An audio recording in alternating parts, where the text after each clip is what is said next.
Hi అండి, అందరికీ నమస్కారం. ఈరోజు మన టాపిక్ అన్నదాత సుఖీభవ. అన్నదాత సుఖీభవ పథకంను ఆంధ్రప్రదేశ్ ప్రభుత్వం మే నెలలో ప్రారంభించనుంది. అన్నదాత సుఖీభవ పథకం గురించి కంప్లీట్ ఇన్ఫర్మేషన్ ఈ వీడియోలో తెలుసుకుందాం. నా వీడియో నచ్చితే లైక్ చేయండి, 10 మందికి ఉపయోగపడుతుంది. తప్పకుండా షేర్ చేయండి. ఛానల్ కొత్తగా చూస్తున్న వారు సబ్స్క్రైబ్ చేయండి. అన్నదాత సుఖీభవ అనేది రైతుల కుటుంబాలకు ఏడాదికి 20,000 రూపాయలు పెట్టుబడి మద్దతు అందించడానికి ఆంధ్రప్రదేశ్ ప్రభుత్వం మొదలుపెట్టిన సంక్షేమ కార్యక్రమం.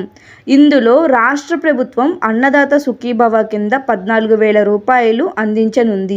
అదేవిధంగా కేంద్ర ప్రభుత్వం పీఎం కిసాన్ సమ్మాన్ నిధి కింద 6,000 రూపాయలు అందిస్తుంది. టోటల్గా 20,000 రూపాయలు రైతులకు పెట్టుబడి మద్దతు కింద అందించనున్నారు.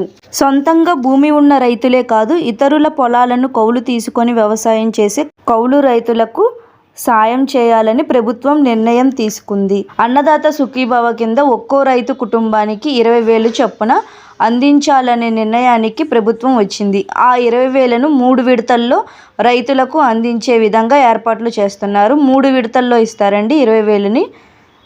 పీఎం కిసాన్ కింద కేంద్ర ప్రభుత్వం ఇచ్చే 6,000తో కలిపి ఈ మొత్తాన్ని ఆయా రైతు ఖాతాల్లో జమ చేయనుంది రాష్ట్ర ప్రభుత్వం. ఇంకో విషయం ఏంటంటే, అన్నదాత సుఖీభవ కింద అటవీ భూములపై హక్కు కలిగిన ROFR వారిని అర్హులుగా గుర్తించనుంది. ఏపీ ప్రభుత్వం వ్యవసాయ, ఉద్యాన, పట్టు సహాయకులతో పాటు తహసీల్దారు, మండల వ్యవసాయాధికారులు తమ పరిధిలోని సంబంధిత రైతుల వివరాలను పరిశీలించి ధృవీకరించిన అర్హుల జాబితాలను ఈ నెల 20వ తేదీ వరకు అన్నదాత సుఖీభవ వెబ్సైట్లో నమోదు చేయాలని ప్రభుత్వం స్పష్టం చేసింది. ఈ నెల అంటే మే 20వ తేదీ వరకు అన్నదాత సుఖీభవ వెబ్సైట్లో అర్హులను నమోదు చేయాలని ప్రభుత్వం స్పష్టం చేసింది. అన్నదాత సుఖీభవ పథకంకు భర్త, భార్య, పిల్లలతో కూడిన కుటుంబం యూనిట్గా అమలు చేసేందుకు ప్రభుత్వం సిద్ధంగా ఉంది. పిల్లలకు వివాహమైతే వారిని ప్రత్యేక యూనిట్గా పరిగణించనున్నారు. కుటుంబాన్ని భర్త, భార్య, పిల్లలతో కూడిన కుటుంబాన్ని యూనిట్గా తీసుకుంటున్నారండి. ఇన్ కేస్ కనుక వివాహం అయితే వారిని ప్రత్యేకంగా పరిగణించడం జరుగుతుంది. వ్యవసాయ పంటలు, ఉద్యాన పంటలు, పట్టుకు సంబంధించిన పంటల సాగుదారులకు ఈ పథకం వర్తింపజేయబోతున్నారు. ఆర్థికంగా ఉన్నత స్థానాల్లో ఉన్న వారికి మాత్రం ఈ పథకం వర్తించబోదని ప్రభుత్వం స్పష్టం చేసింది. గతంలో రాజ్యాంగబద్ధ పదవులు నిర్వహించిన వారు, ఇప్పుడు నిర్వహించేవారు కూడా అర్హులు కాదు. రాజ్యాంగబద్ధ పదవులు అంటే ఎంపీ, ఎమ్మెల్యే, రాజ్యసభ సభ్యులు, శాసనసభ సభ్యులు, మంత్రులు, శాసన మండలి సభ్యులు, మేయర్స్, జెడ్పీ చైర్పర్సన్స్ ఇటువంటి పదవులు నిర్వహించేవారు అర్హులు కాదు. ఇతర వృత్తి నిపుణులు కూడా అన్నదాత సుఖీభవ పథకంనకు అర్హులు కాదు. వృత్తి నిపుణులు అంటే వైద్యులు, ఇంజనీర్స్, న్యాయవాదులు, చార్టర్డ్ అకౌంటెంట్స్, ఆర్కిటెక్ట్స్ ఇలాంటి వారు అన్నమాట. ఇలా వృత్తి నిపుణులు ఈ పథకంనకు అర్హులు కారు. కుటుంబంలోని వ్యక్తి గత సంవత్సరంలో ఇన్కమ్ ట్యాక్స్ చెల్లించినా కూడా పథకం ప్రయోజనాలు అందుకోలేరని ప్రభుత్వం స్పష్టం చేసింది. కుటుంబంలో ఉన్న వ్యక్తి ఇన్కమ్ ట్యాక్స్ పే చేసేవారైతే పథకం అనేది లభించదన్నమాట. ఈ పథకం అన్నదాత సుఖీభవ పథకం పొందుటకు అర్హులు కాని వారి వివరాలు మళ్ళీ తెలియజేస్తానండి. భూమి లిటిగేషన్లో కోర్టు ఇష్యూలో ఉన్నా, సివిల్ ఇష్యూలో ఉన్నా కూడా పథకం అనేది లభించదు. డెత్ అయినా కానీ పథకం అనేది లభించదు. అంటే చనిపోయినా కానీ పథకం అనేది లభించదు. రాజ్యాంగబద్ధ పదవిలో ఉన్న వారికి పథకం అనేది లభించదు. రాష్ట్ర కేంద్ర ప్రభుత్వంలో ప్రభుత్వ ఉద్యోగి అయి ఉన్న వారికి ఈ పథకం అనేది లభించదు. గవర్నమెంట్ పెన్షన్ తీసుకునే వారికి ఈ పథకం అనేది లభించదు.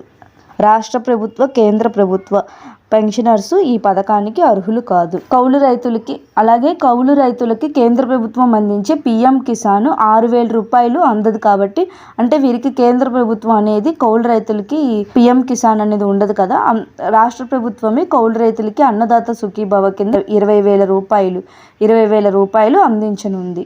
అదేవిధంగా అటవీ భూములపై హక్కు కలిగిన ROFR వారిని అర్హులుగా గుర్తించి వారికి అన్నదాత సుఖీభవ పథకం కింద ప్రభుత్వం 20,000 రూపాయలు అందించనుంది.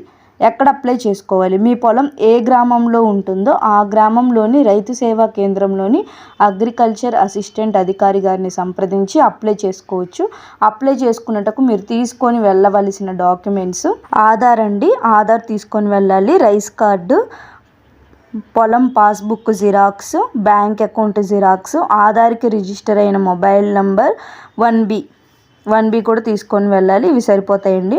డాక్యుమెంట్స్ అనేది తీసుకొని వెళ్ళండి. ఆంధ్రప్రదేశ్ ప్రభుత్వం మే నెలలోనే అన్నదాత సుఖీభవ పథకం ప్రారంభించనున్నారు. రైతులందరూ తమ పొలం ఎక్కడైతే ఉందో ఆ సంబంధిత రైతు సేవా కేంద్రం లేదా గ్రామ సచివాలయంలోని అగ్రికల్చర్ అసిస్టెంట్ అధికారి గారిని సంప్రదించి అన్నదాత సుఖీభవ పథకంకి అప్లై చేసుకోవాలి.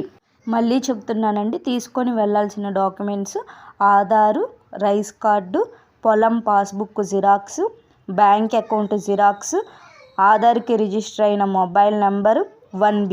మళ్ళీ చెప్తున్నానండి, రైతులందరూ తమ పొలం ఎక్కడైతే ఉందో ఆ సంబంధిత రైతు సేవా కేంద్రం లేదా గ్రామ సచివాలయంలోని అగ్రికల్చర్ అసిస్టెంట్ అధికారి గారిని సంప్రదించి అన్నదాత సుఖీభవ పథకంకి అప్లై చేసుకోవచ్చు. అన్నదాత సుఖీభవ పథకాన్ని మే నెలలోనే ప్రభుత్వం ప్రారంభించనుంది. రైతులందరూ ఈ అవకాశాన్ని సద్వినియోగం చేసుకోండి. మరిన్ని అప్డేట్స్ కోసం ఛానల్ చూస్తూ ఉండండి. Thank you.